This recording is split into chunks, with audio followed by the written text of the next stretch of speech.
Bonjour tout le monde, bienvenue sur ce podcast Visite de l'éco-bidule.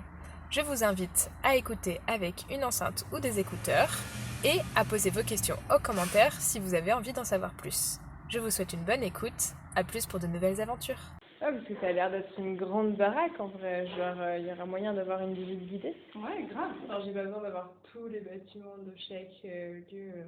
Eh oui. Parce qu'il faut bien laisser un peu de mystère pour les gens quand même. Et du coup, donc tu m'as dit que ça a été acheté il y a 4 ans, c'est ça? Non, le projet est pensé depuis 4 ans, mais le lieu a été acheté il y a 2 ans. Ok, et il a été acheté via une SCI? SAS. SAS.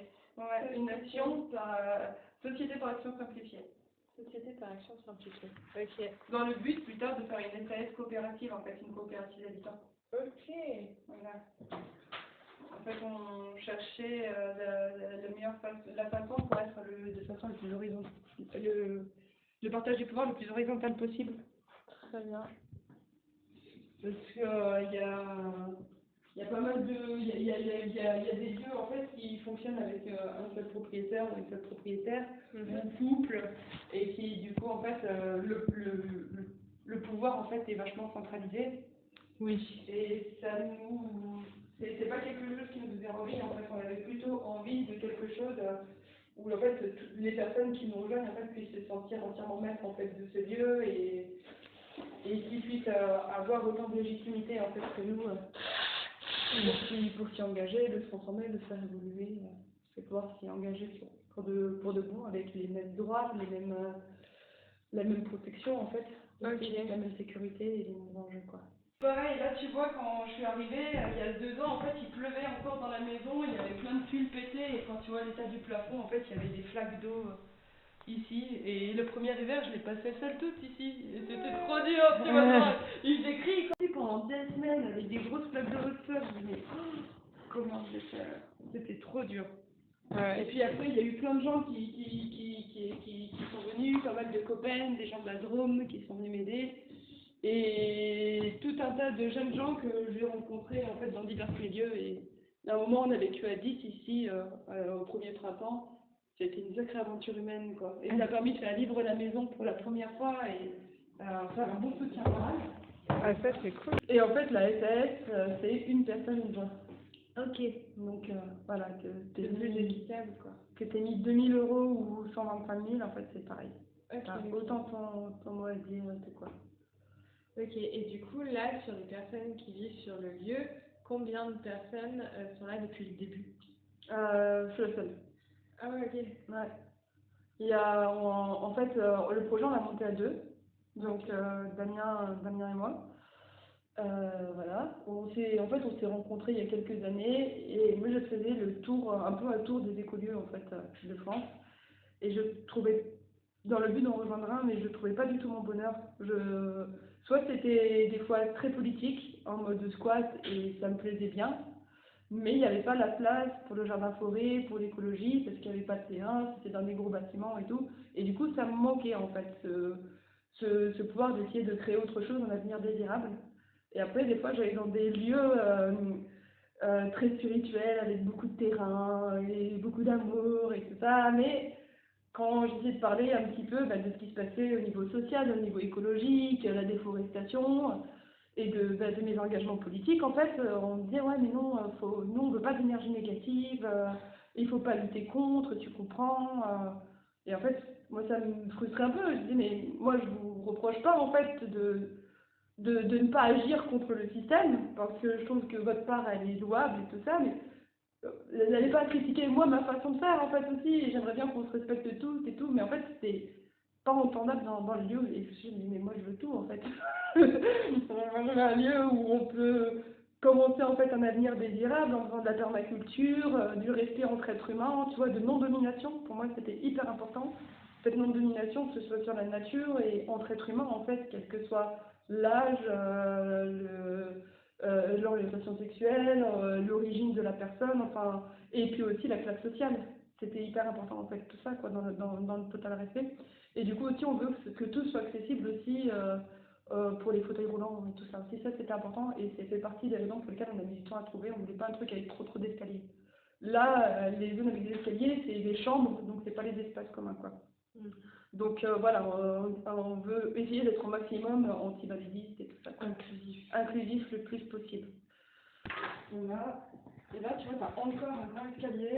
Et en fait, j'ai rencontré du coup Damien, qui est aussi chanteur de Calune. Voilà, et où je lui ai parlé en fait de mes frustrations, de ne pas trouver ce que je cherchais. Et en fait, il m'a proposé qu'on essaye de monter ça ensemble. Ok. Donc voilà. Et on a cherché pendant 2 ans. On a visité plus d'une trentaine de fermes. Le choix avait été fait de chercher que tous les deux au départ, parce qu'on s'était dit que plus vous serez nombreux, plus il y aurait de critères, et plus ce serait dur de trouver un lieu idéal. Donc, et comme ça, en fait, on s'est dit, ben, en fait, déjà, on cherche à 2, avec pas trop de critères, et après, on verra ce que le lieu nous permet. Et puis, Dario, quand on est arrivé ici, ça nous est paru un peu comme une évidence. On s'est dit, mais waouh, il y a tellement de potentiel. Mais là, il y a un copain qui l'a été là, et c'est vraiment un très bon ami qui nous a dit, alors je sais que vous avez bon cœur, mais là, si vous prenez ce lieu, il vous faut pas que des gens gentils, il vous faut des gens vaillants. Mais ouais. Parce que la quantité de travail qu'il y a, Ouais, c'est vrai qu'il y a beaucoup à restaurer en fait. c'est ça. Et en fait, c'est inimaginable, en fait. C'est énorme.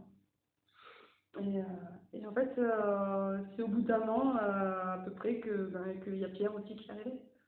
Voilà. Et c'était vraiment, vraiment, vraiment... Pierre était vraiment ultra bienvenu parce que ça permet d'avoir une personne qui a aussi envie de prendre des charges mentales et de prendre en main en fait plein de choses, et ça a vachement soulagé parce que Damien, avec qui j'ai monté l'écolieu, en fait, il est en fauteuil roulant. Et pour l'instant, en fait, comme c'est que des travaux et tout ça, il ne peut pas encore vivre sur place. Donc en fait, il nous suit, il vient en fait régulièrement, et en fait, il est là vraiment en soutien. Mais voilà. Et du coup, là maintenant, on est combien à vivre sur place? On est 3.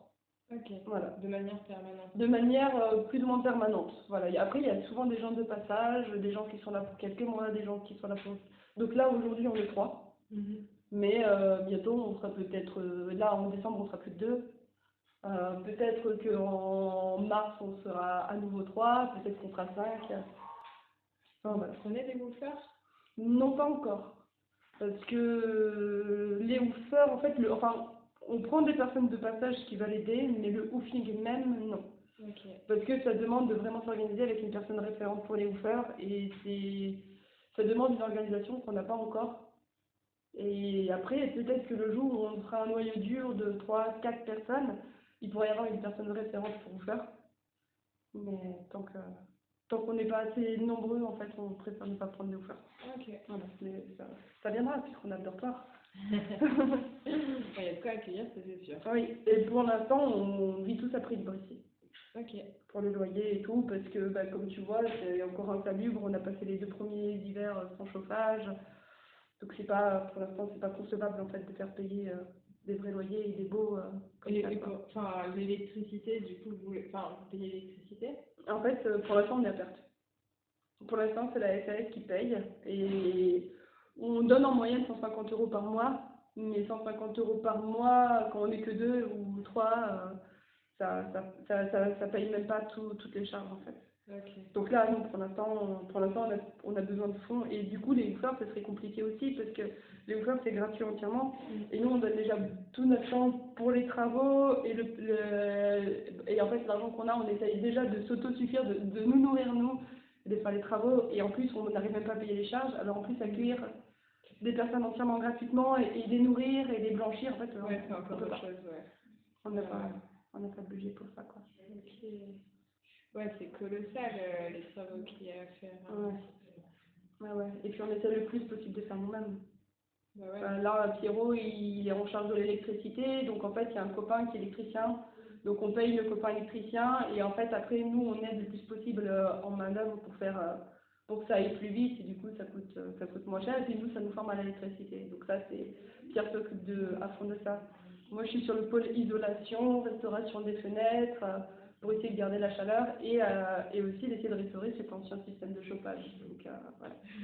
Et après, il y a une autre personne qui va arriver aussi, Willy, qui lui a envie de s'occuper vraiment de tout ce qui est de l'espace vert, le jardin forêt, la forêt nourricière. et le potager avec Pierre aussi. Donc, voilà. C'est une belle utopie en tout cas. Ouais, ouais. Utopie en création. Oui, oui, oui, de ouf. Et on a envie d'avoir une dynamique sociale sur les territoires assez forte. On ne cherche pas l'autonomie pour nous-mêmes. On veut aussi faire de l'éducation populaire, des spectacles, des concerts, une guinguette pour créer de la vie, de la dynamique sociale et culturelle en fait autour de nous. Mais on aimerait aussi plus tard pouvoir aussi, pourquoi pas, accueillir, faire des séjours de rupture pour les enfants à caractère social, enfin qui sortent de MEX et compagnie. Pouvoir aussi faire un petit camping PMR avec yurts accessibles ou mobil-home entièrement accessible. Voilà. Pour être quand même vachement tourné sur l'extérieur.